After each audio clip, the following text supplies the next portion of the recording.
relative stability of alkanes। Alkanes के बारे में कल आपको मैंने बताया था, इसके आइसोमर्स के बारे में हम, और आज हम उनकी प्रॉपर्टीज देखेंगे, स्टेबिलिटी देखेंगे, रिएक्टिविटी देखेंगे और उसकी रीजनिंग क्वेश्चन देखेंगे। तो सबसे पहले आ गया जी रिलेटिव स्टेबिलिटी। तो आपको पता होना चाहिए जो ब्रांच अल्केन होते हैं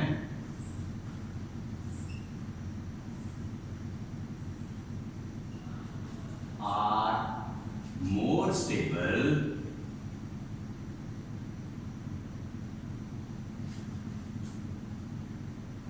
than linear alkanes. For example,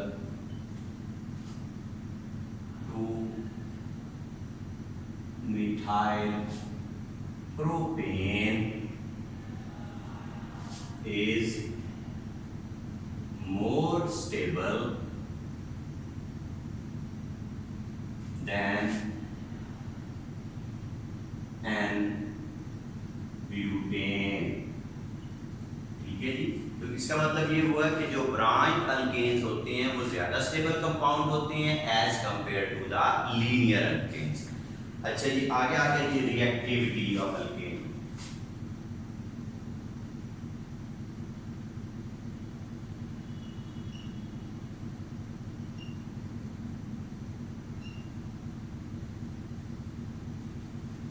अब आपको पहले भी मैंने ये बात बताई हुई है कि अल्केन्स आर इनर्ट, ठीक है, ठीक है, towards acid, alkalis, oxidising agent and reducing agent.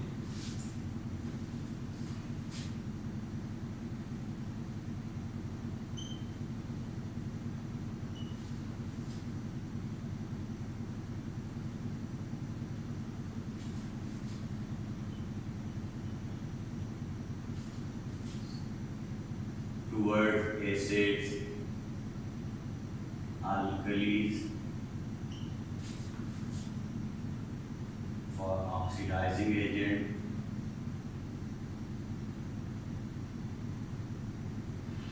and reducing agent,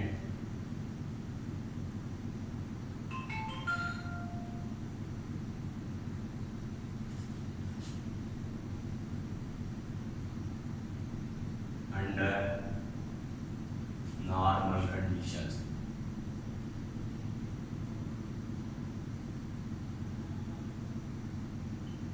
तो कहता है कि अल्केन जो है ना एसिड के साथ, ना अल्कलीज के साथ, ना ऑक्सीडाइजिंग एजेंट, ना रिड्यूसिंग एजेंट के साथ रिएक्टिविटी शो नहीं करते, यानी अनरिएक्टिव होते हैं अंडर नॉर्मल कंडीशंस। अब इसकी वजह क्या है?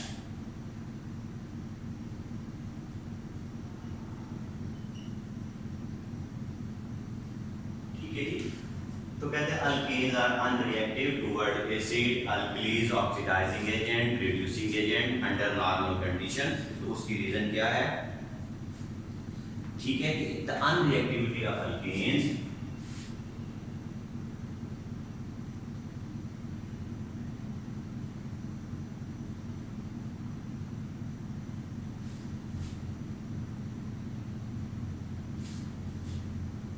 can be explained on the basis of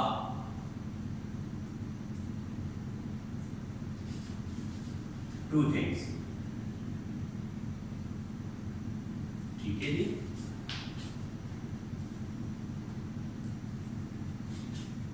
number 1,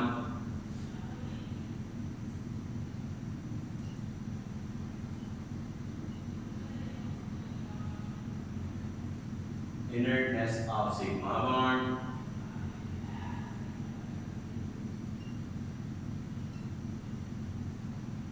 और नंबर 2 है द नॉन पोलर बॉन्ड।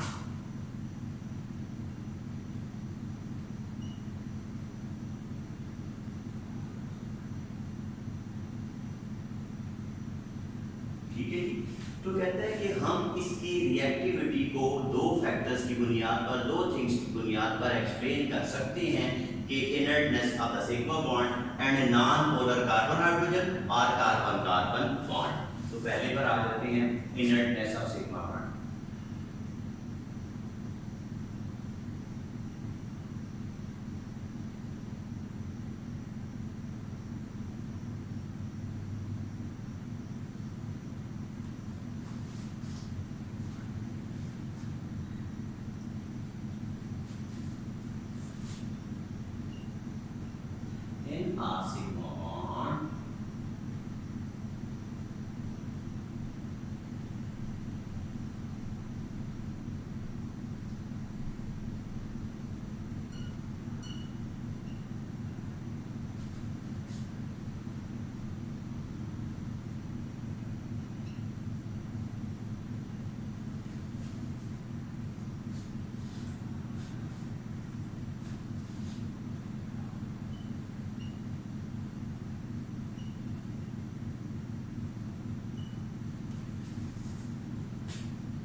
पहली बात ये है कि in a sigma bond the electrons are tightly held between nuclei and a lot of energy is required to break the bond between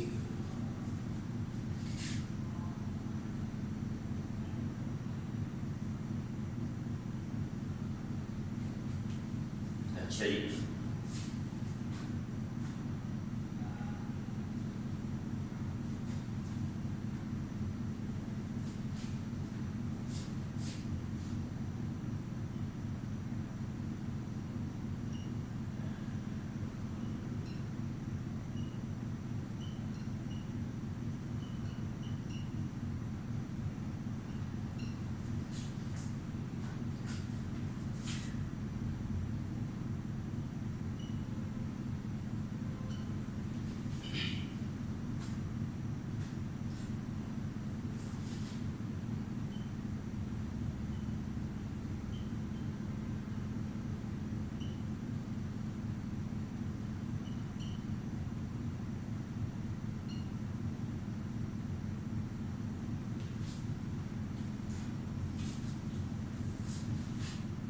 अच्छा आपको कहते हैं कि इन सिग्मा बॉन्ड इलेक्ट्रॉन्स पहली बात तो यह है कि बड़ी सख्ती के साथ जुड़े हुए होते हैं और बहुत ज़्यादा एनर्जी रिक्वायर होती है इस बॉन्ड को ब्रेक करने के लिए जो कार्बन हाइड्रोजन या कार्बन कार्बन के दरमियान होता है। Sigma bond can neither attack, ना तो ये इलेक्ट्रोफाइल के ऊपर अटैक कर सकता है और ना ही न्यूक्लियोफाइल इनके ऊपर अटैक कर सकता है, जो इसको मोर स्टेबल या अनरिएक्टिव बना देते हैं। Due to this reason,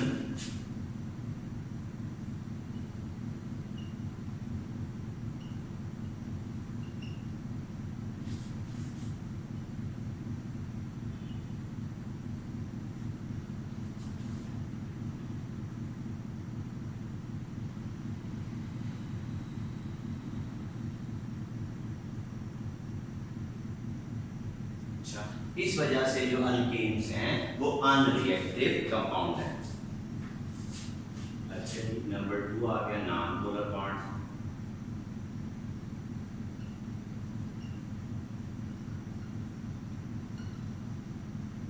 अब आप ये देखिए कि कार्बन और हाइड्रोजन के दरमियान में, क्योंकि ये या कार्बन कार्बन के दरमियान में बॉन्डिंग होती है, the electronegativity of carbon is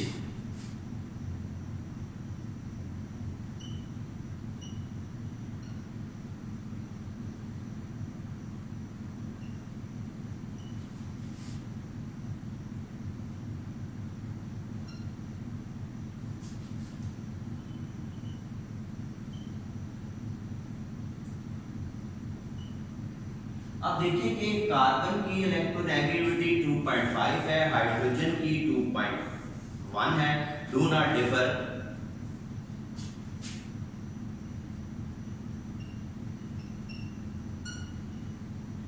तो फिर इसका मतलब हुआ कि ये CH या CC बॉन्ड जो है वो डिफर नहीं कर सकते and the bonding electrons between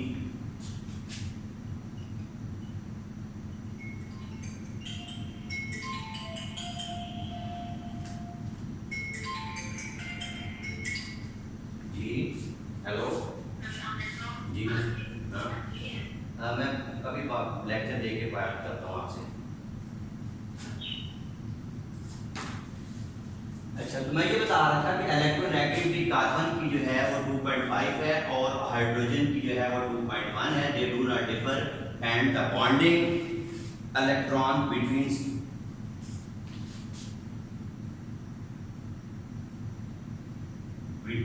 C and H and CC are equal, ठीक है, are equally shared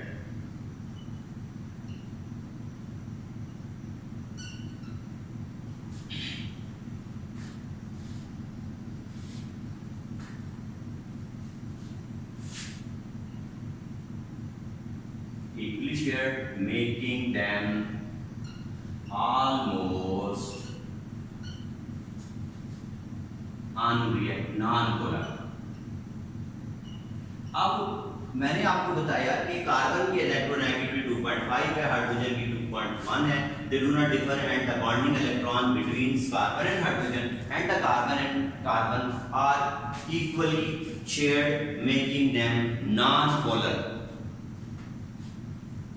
Due to this reason,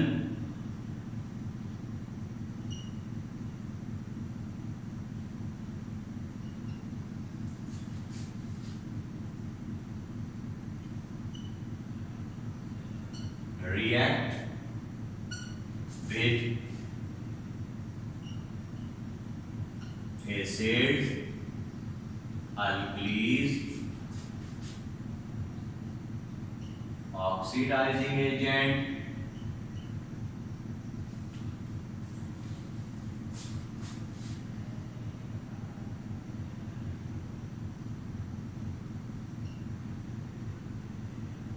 तो इसका मतलब ये हुआ कि इलेक्ट्रोनेगेटिव का डिफरेंस 2.5 और 2.1 दोनों का नाम है, इसलिए इक्वली शेयर करते हैं इलेक्ट्रॉन को, दोनों कार्बन हाइड्रोजन हो या कार्बन कार्बन हो, तो उसकी वजह से ये नॉन पोलर बन जाते हैं। क्योंकि ये नॉन पोलर है इसलिए ना ही एसिड के साथ ना अल्कलीस के साथ जो है, और वो ना ही ऑक्सीडाइजिंग एजेंट के साथ और ना ही रिड्यूसिंग एजेंट के साथ ये रिएक्ट करेंगे।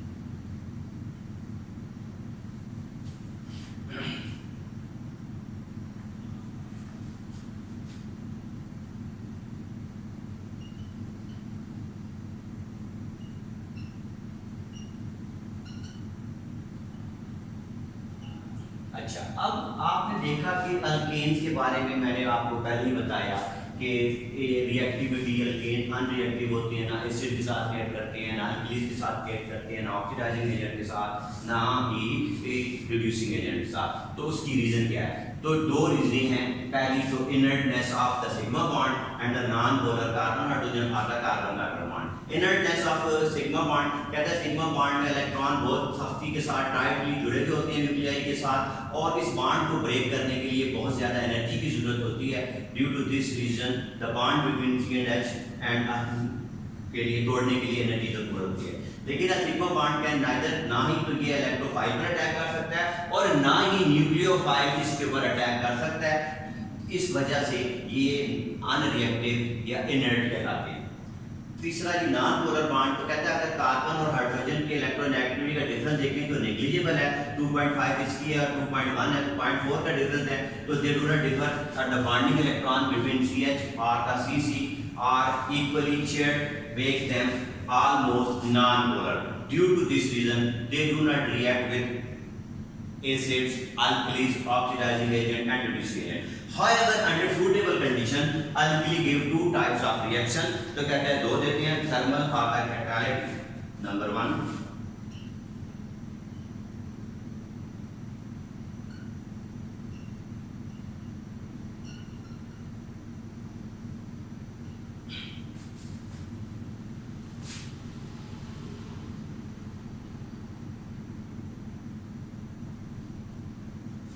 And the substituted reaction.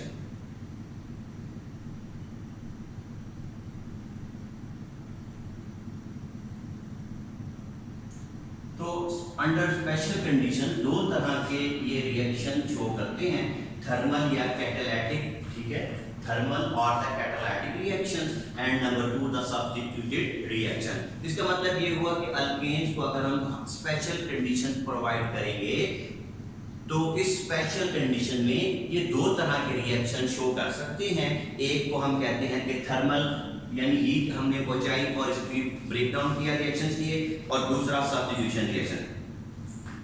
Both these reactions takes place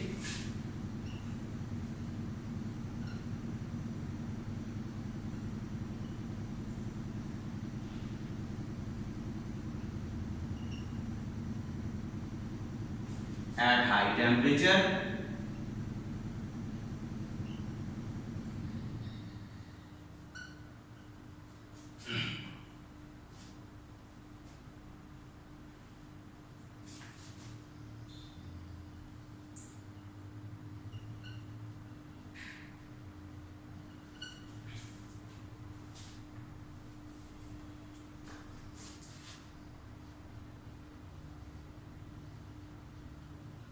तो या हाई टेम्परेचर पर या absorption of light energy through the formation of highly reactive free radical.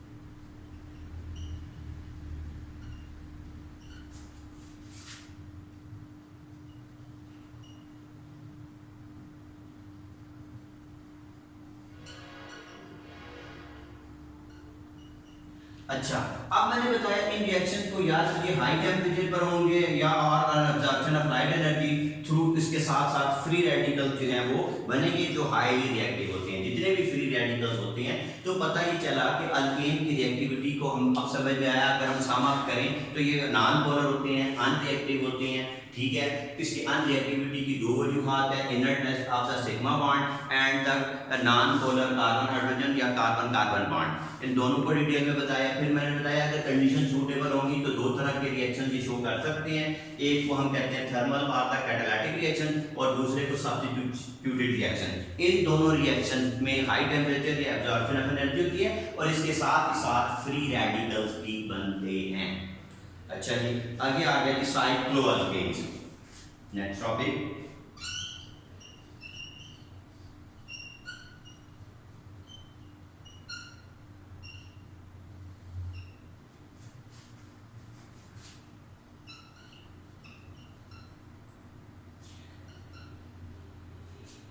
when three are more than three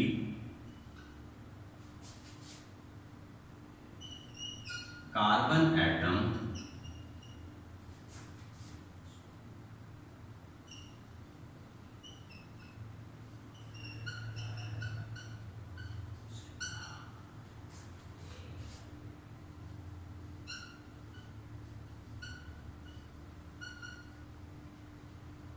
the compounds are called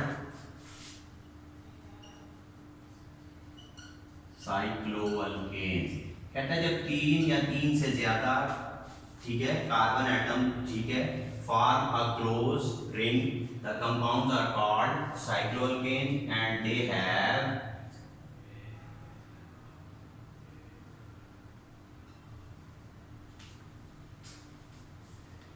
all single bond, इनमें कोई double bond नहीं होता साइक्लोअल्केन में। These molecules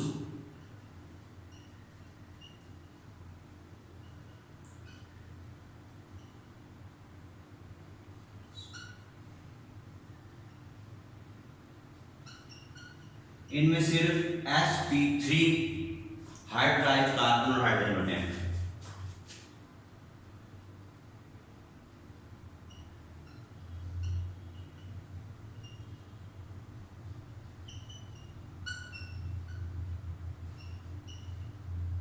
अच्छा जी, तो अब साइक्लोअल्केन कहता है अगर तीन या तीन से ज्यादा कार्बन आपस में मिलकर एक क्लोज पाथ बनाए, एक रिंग का स्ट्रक्चर बनाए, तो जो कंपाउंड बनेगा वो कहलाएगा साइक्लोअल्केन। फॉर एग्जांपल हम प्रोपेन से, क्योंकि तीन मिनिमम है, तीन से कम के लिए रिंग स्ट्रक्चर नहीं बन सकता, ठीक है, तो हम साइक्लोप्रोपेन से शुरू करते हैं।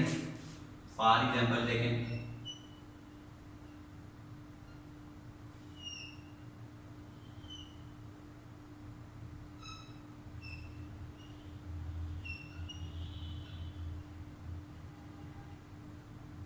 ठीक है जी, ये तीन कार्बन का कंपाउंड हो गया और इसको हमने कहा साइक्लोप्रोपेन। अच्छा जी, फिर जी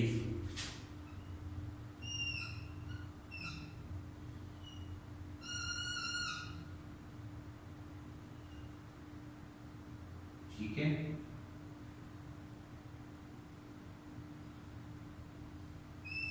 अगर ये स्ट्रक्चर बन गया चार कार्बन का तो साइक्लो ब्यूटेन। अगर ये बन गया 5 कार्बन का तो साइक्लोपेंटेन।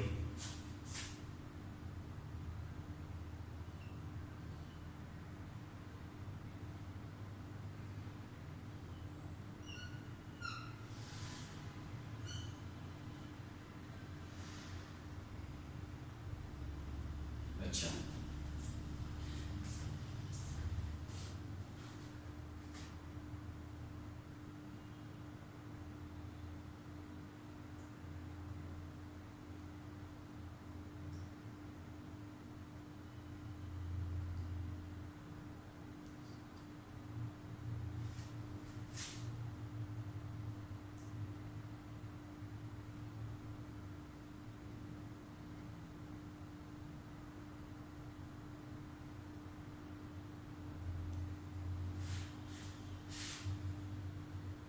अच्छा, तो अब ये उसने कह दिया कि ये साइक्लो, हमने देखा कि अल्केन्स क्या होती हैं, when three or more than three carbon atoms form a close ring, the compounds are called cycloalkanes and have all single bond। अगर तो 3 कार्बन का होगा या 4 का तो उसमें इन 3 कार्बन कंपाउंड,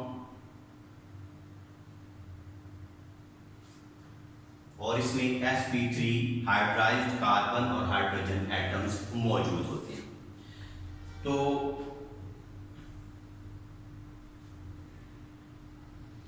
कहते हैं दूसरी जो बात है, ये सैचुरेटेड में सारे के सारे सिंगल होंगे और अगर अनसैचुरेटेड हैं तो इसमें डबल बॉन्ड भी आ सकता है। ठीक है, तो अगर साइक्लोअल्केन, जैसे कि इसकी एग्जांपल अगर हम देखें तो साइक्लोपेंटीन देख लें, तो अगर इसको ऐसे कर दें, अब इसमें एक डबल बॉन्ड भी आ और ये अनसैचुरेटेड होगा, तो जितने सैचुरेटेड होंगे लिखेंगे साइक्लो पेंटीन, इसका मतलब है ये अनसैचुरेटेड कंपाउंड है।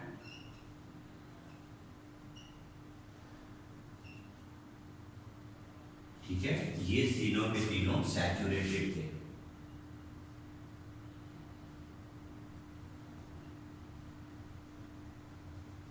तो इसका मतलब ये हुआ कि इसमें सैचुरेटेड भी हो सकते हैं। अगर सैचुरेटेड होंगे तो तमाम कार्बन कार्बन सिंगल बॉन्ड होंगे, उसकी एग्जांपल भी मैंने दे दी आपको। और अगर इसमें मल्टीपल बॉन्ड, डबल बॉन्ड भी आ जाएगा तो फिर ये अनसैचुरेटेड बन जाएंगे और इसको हम कहेंगे कि फिर ये, जैसा कि मैंने बता दिया, साइक्लोपेंटीन हो गया,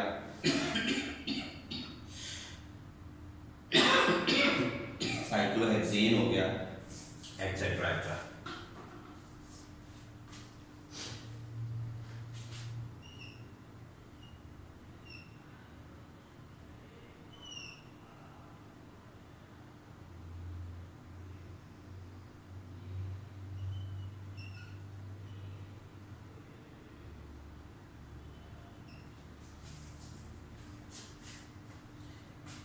अच्छा जी,